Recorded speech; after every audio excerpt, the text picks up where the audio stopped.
All right, looks like it worked. Awesome.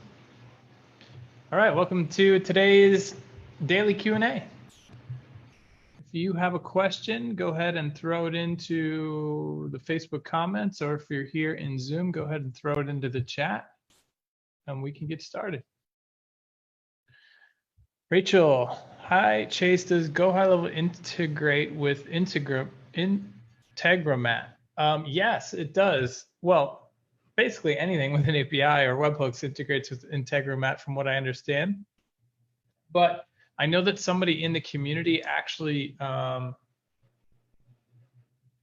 built an Integromat for High Level. Let me share my screen real quick and I can help you find it.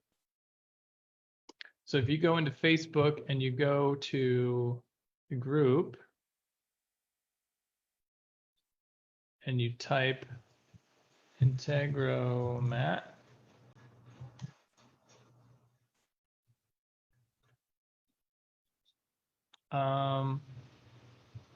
yeah, Anis.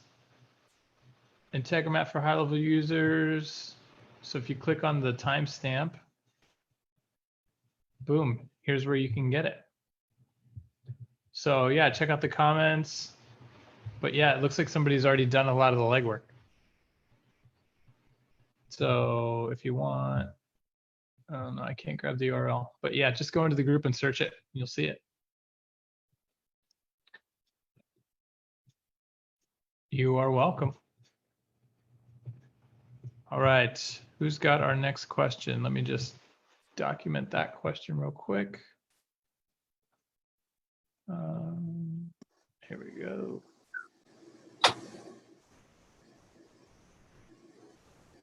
And whoops. All right, great. All right, who's next? Okay. Hey, who's that? Jeff? Yeah. What would be the best way to demo a platform to a dealership, like an automotive or power sports dealership? Good question. And the best way for me is to make a video. And so we have one video that I'll grab for you in our YouTube account that you could use as a guide. It's for a dentist, for like the dental niche, but I think you could easily translate it into automotive. So do you think the best way would just record it similar to that one? Yeah, so exactly. So I just basically did a screen record, so like a Loom video, but basically you'll just have to build, like replicate what we have in here and then make a Loom, because it works really well when you have a video like this. So it's like, let me reshare my screen with sound so you can hear that.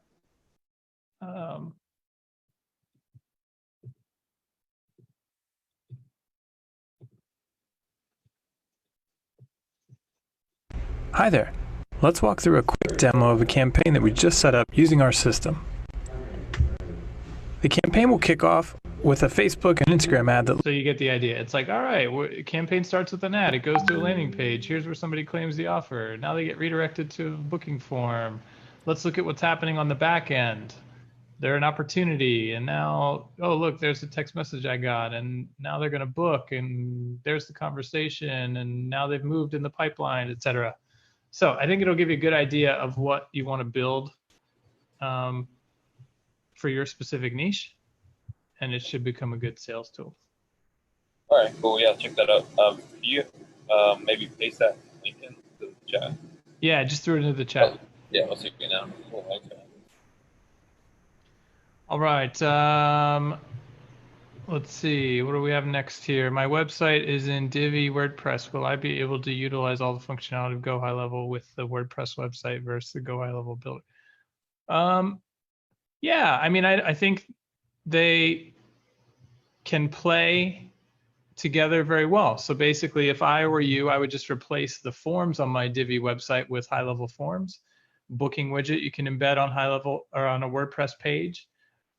So yeah, lots of people make HighLevel and WordPress play nicely together just by embedding high-level elements on WordPress pages. I do have a follow-up question on that. Sure.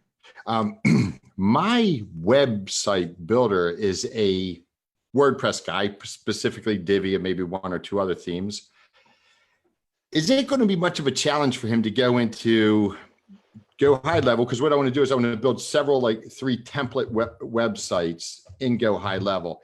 Is that going to be a big challenge for him, a big adjustment using the Go High Level website builder versus using something like Divi or a comparable WordPress? It's hard to say because I don't know, the technical background of your developer or your developers, but generally speaking, from what I've seen, people find it really easy because it's just HTML and CSS and JavaScript if you're using JavaScript elements or whatnot. But I think most developers, if they're familiar with CSS, so normally most dev shops will have like a back-end developer and a front-end developer. But yeah, most developers in general, stereotypically speaking, I think find it really easy because it's like going back to the olden days when you would just build up straight up HTML websites.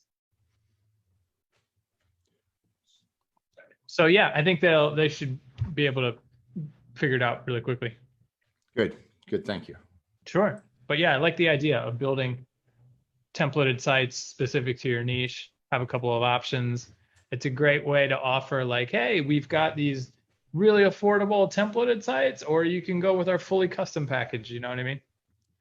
And so the websites, it's not like drag and drop type of website like a Wix or a Divi. It's more of you have to create it through an HTML. Is that correct? No, and I'm sorry, I probably misled you. It's totally drag and drop. Yeah, so basically, I was going to say I went through through one of your other follow along things where you did the dentistry funnels and stuff. Yeah. I was able to create it myself, like some landing pages and stuff. So I was just you threw me for you threw me off there. No. So basically, it's totally drag and drop, but then we have the one block that is custom HTML or JavaScript.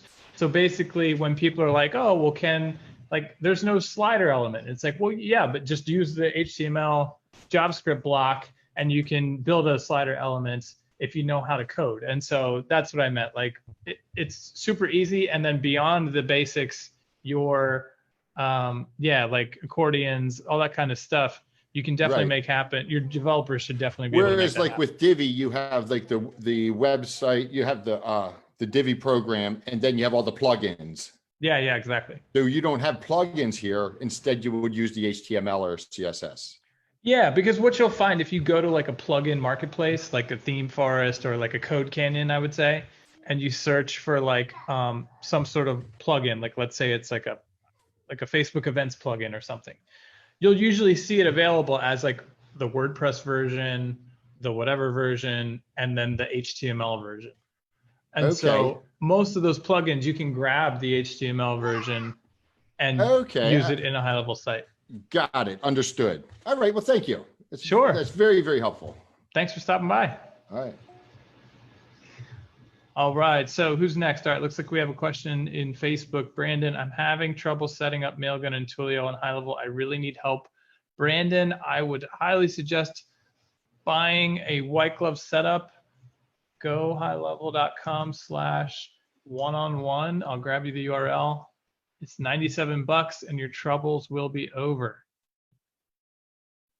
Oh, hang on.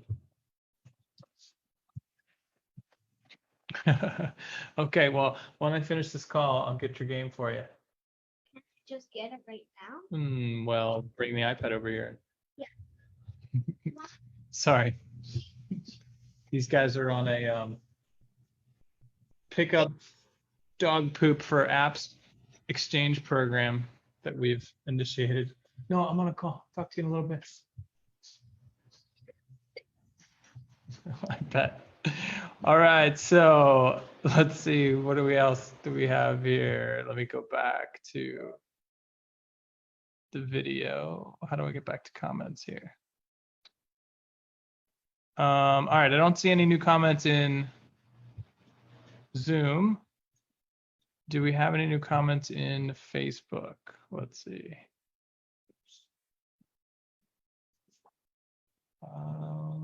Let me go back.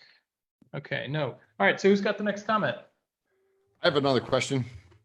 Sure. When setting up the Mailgun, or more specifically the Twilio, but both of those, when I set them up, I have them, they basically are universal across all my accounts.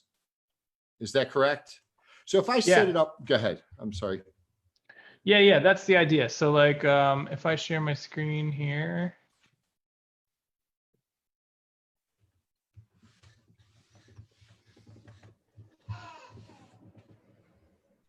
So Twilio, right off the bat, you come in and you set it up at the agency level, and then you're good to go. Like all the sub accounts will automatically generate in your Twilio account and correspond. You don't have to do anything. All you need to do is go into the sub account and buy a number for it, right? The Mailgun side of things, when you set it up here, you could then go to the next tab and just set it as the default. And then by default, all of your sub accounts will use that account, that sending subdomain, and it all just works. Okay. And I have another question while. Sure, fire away. Okay, so as the program is set up, I see some people using, okay, I've had people tell me, well, Go High Level is a great program, but you do need to put, you need to have some like outside stuff. These are people that when you sign up or they're selling the program as an affiliate, they're saying, yeah, well, you need a little bit more than just what Go High Level offers. You need to have some customization and stuff. So my question is, as it stands alone, is Go High Level more than adequate?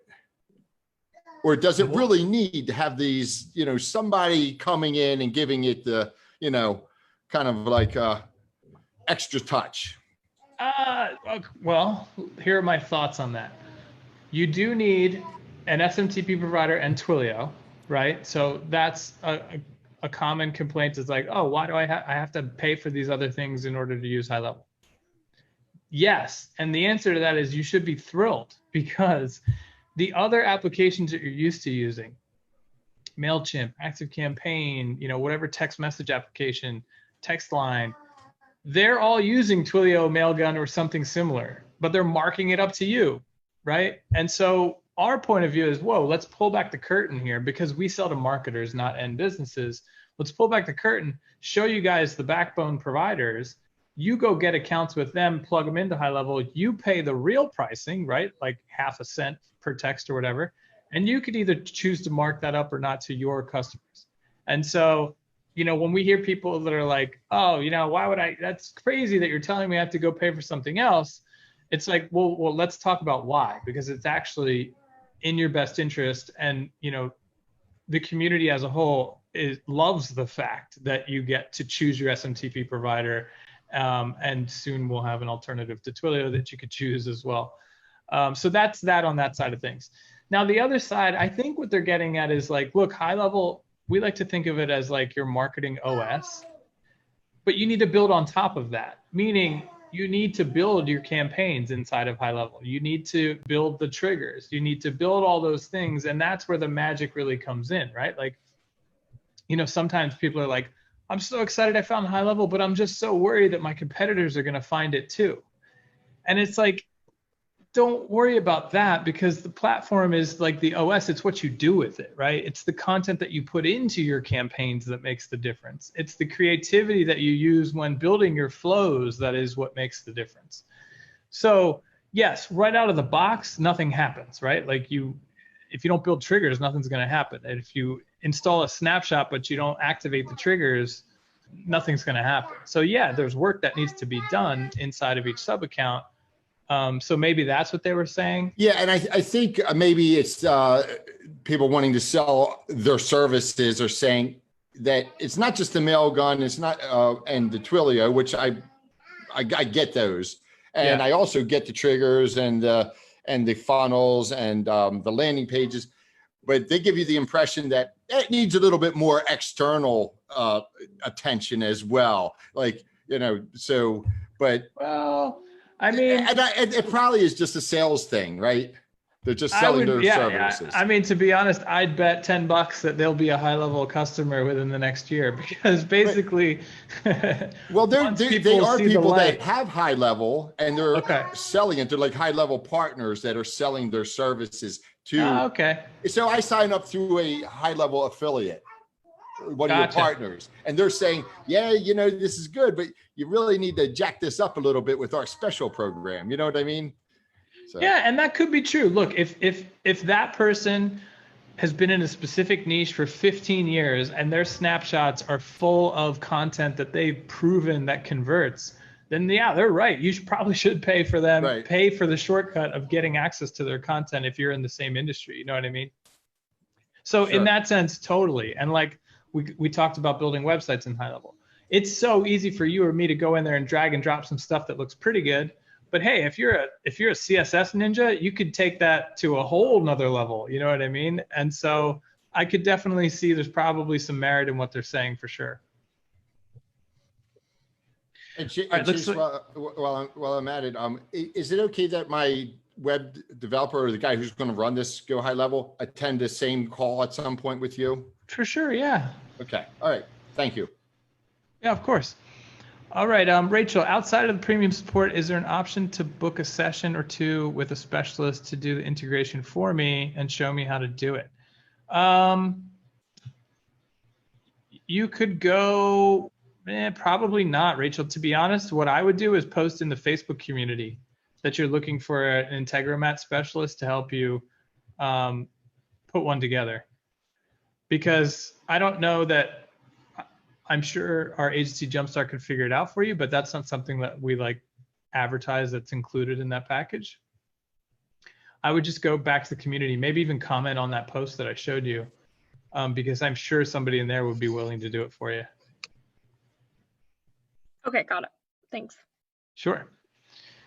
Heather, is it possible when building a website to add a pop-up? Yeah, it's included actually. So let's talk about that for a sec. Every page in High Level by default has one pop-up. And what I mean by that is if I go into a sub account here, let's say Dr. Bob, and I go to funnels or websites, same thing. I'm just going to go into a page. And every page by default has its pop-up. And so you'll see when this loads up, okay, so here I have this page, right? Now, let's say I put a button on here.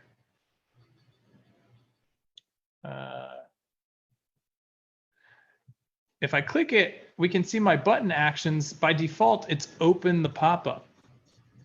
And so basically all you have to do is come up here, click pop-up, and now you can edit the pop-up just like you edited the page.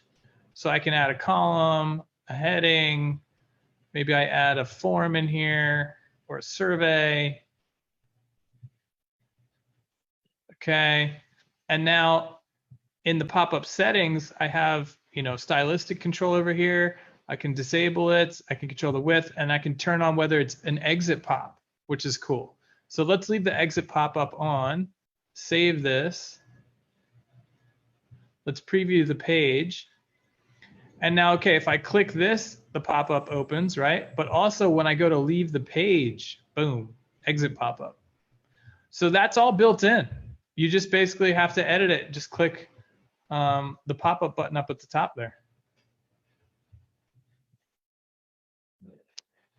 So hopefully that was helpful. Next question. I have a question about pop-up forms. I was seeing this, but there is no timer. So good question. There is a way, and I'm pretty sure we have a help doc on this, so let me try to find it. I'm not sure if this is going to answer your specific needs, but let's check it out.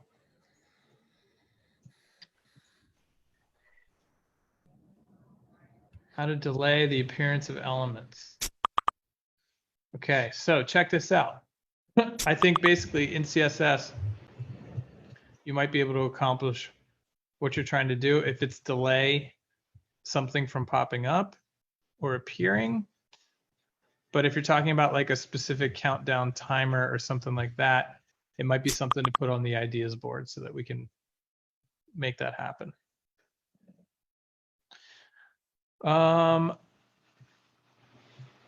Sam, I have some trigger issues. I turned off all of my triggers for auto responses, yet some are still firing. Aloha. Yeah, Hey, what's it happening?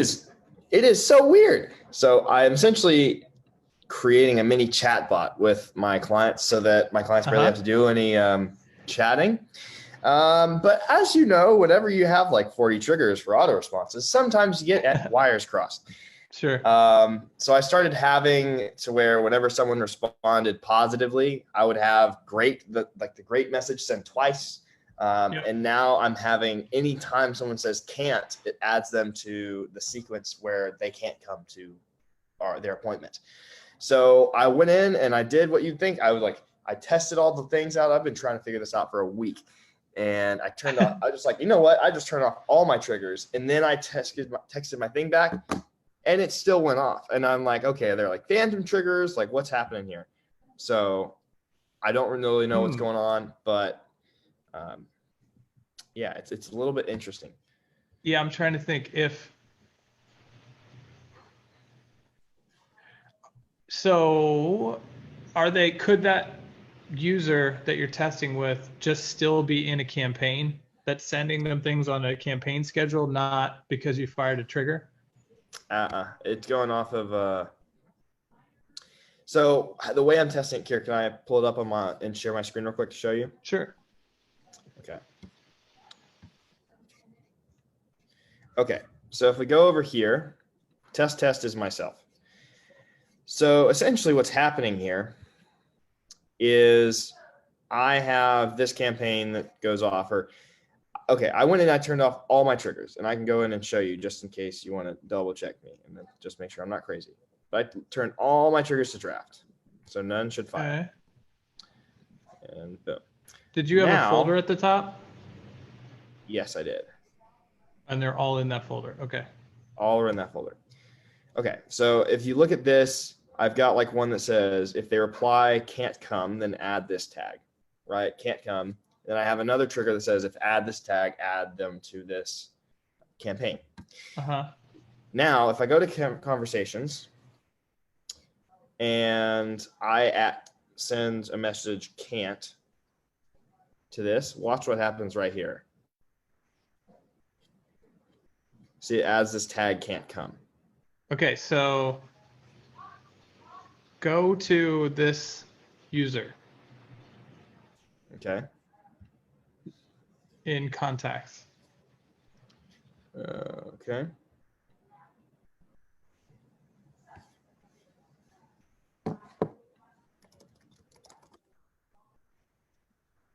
Okay. Okay, and all right, there's nothing in the activity feed. Opportunities, past campaigns, so you're not in any active campaigns. Yeah, and what the trigger is, if I put myself into a campaign, and then I reply with can't, the trigger that I had made a long time ago was like, take them out of any other campaign and reply with that. Because it's like, oh, they're not coming to this, so take them out of that one and put them in this new one. Right. It's super weird. And it's also happening for, I think, positive. So if I add myself to confirmed, and then let me see if I respond. I want to see if this does this. Yeah, so you see that? It just added me, or did it? Okay. So it's just with the can't. So wait, okay, now that you're in that campaign, go to campaigns.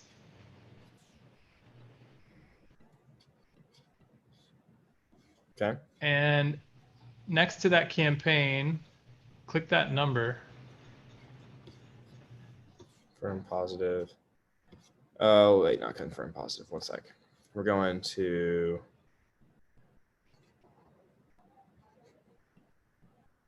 Yeah. So you see all these? Okay, so go to the top, click trigger, and that'll take you to the trigger that added you to that. That's fancy. Yeah, that's the idea. Is it make it easier to track down what's happening here? That's really helpful.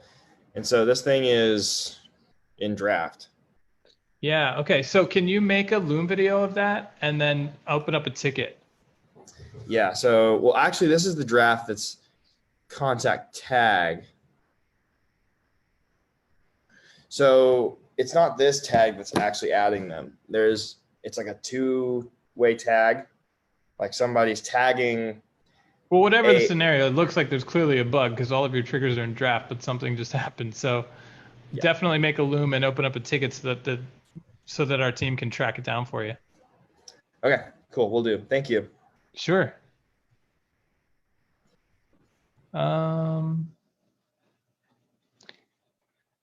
How about dropping a pop-up after a specific time?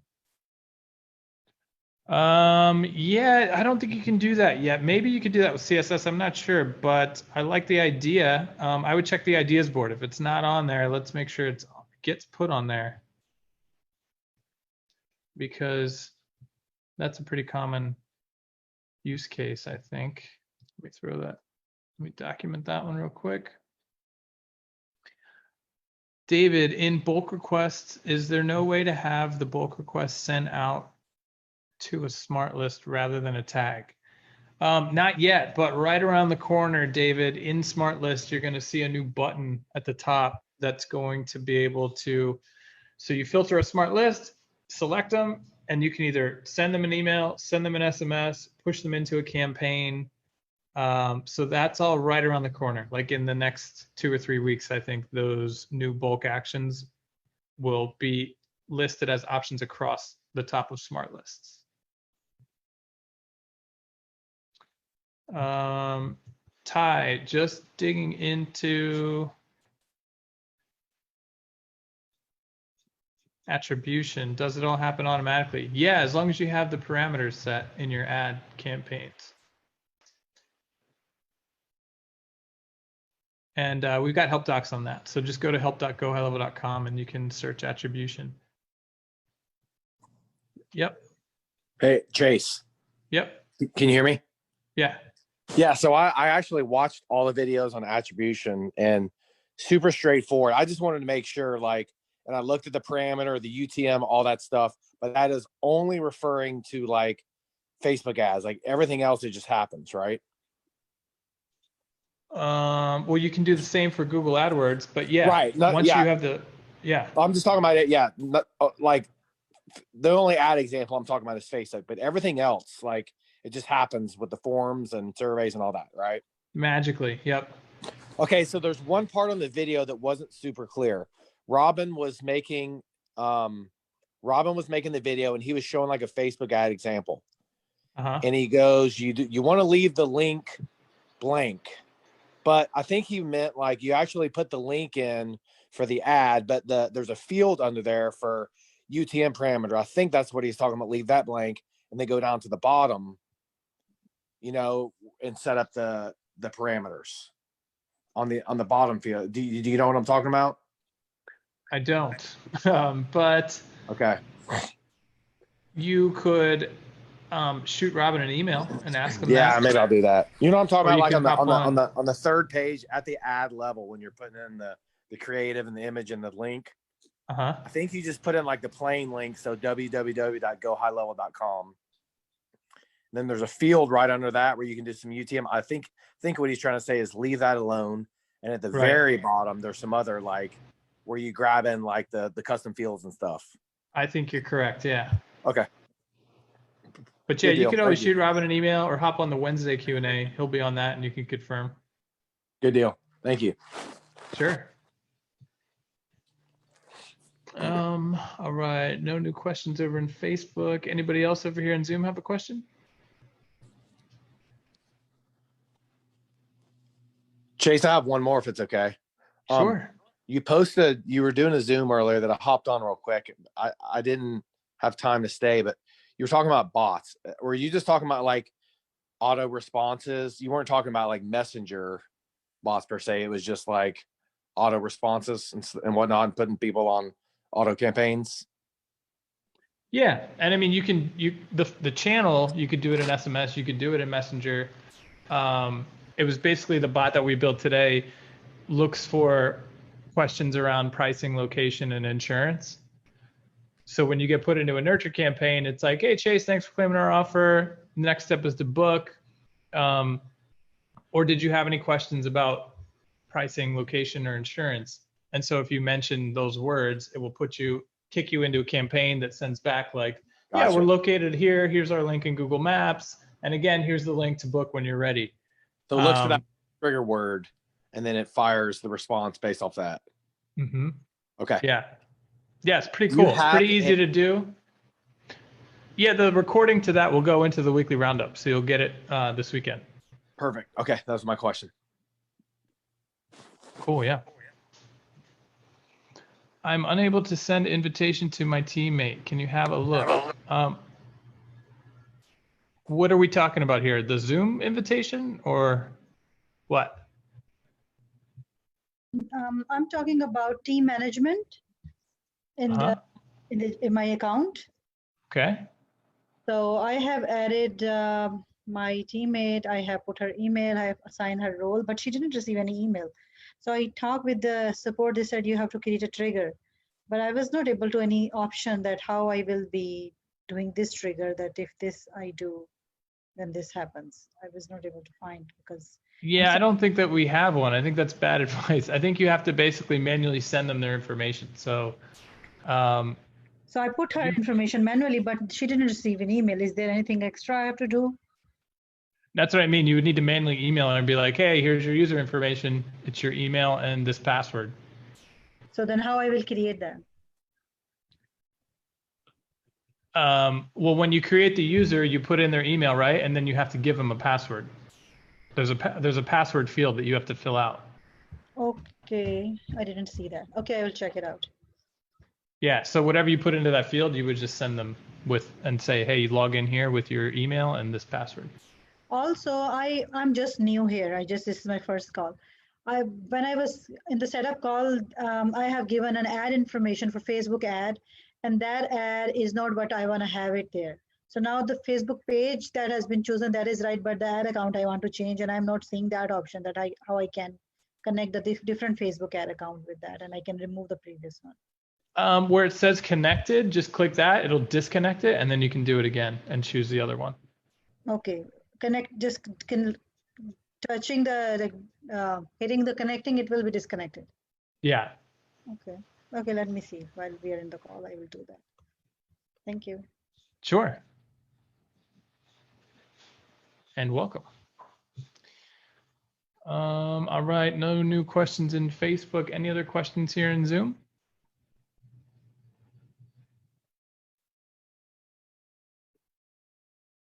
Okay, going once, going twice. I hope everybody's having a great Friday. I hope you have a great weekend, and we'll see you again on Monday's Q&A if you have questions that come up over the weekend. Have a good one, everyone.